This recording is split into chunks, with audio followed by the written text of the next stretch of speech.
আরজিকর মেডিকেলে ধর্ষণ ও খুনের মামলায় হাইকোর্টের নির্দেশে দিল্লি থেকে কলকাতায় ইতিমধ্যে পৌঁছে গেছে সিবিআই এর বিশেষ দল। গতকাল রাতে এফআইআর করে তদন্তভার গ্রহণ করেছে সিবিআই।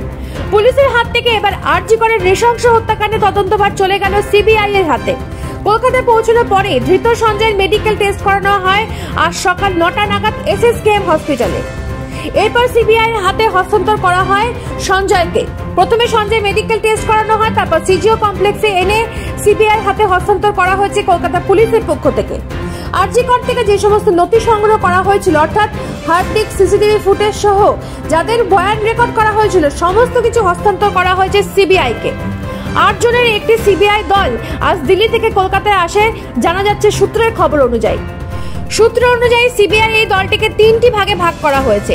এই 3টে দলের একটি যে সমস্ত নথি উদ্ধার হয়েছে সেগুলিকে ভালো করে তদন্ত করে দেখবে।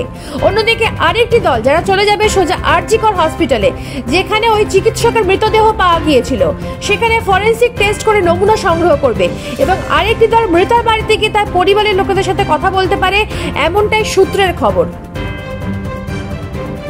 কলকাতা থেকে নিজস্ব প্রতিনিধি রিপোর্ট, নিউজ প্রাইম বাংলা।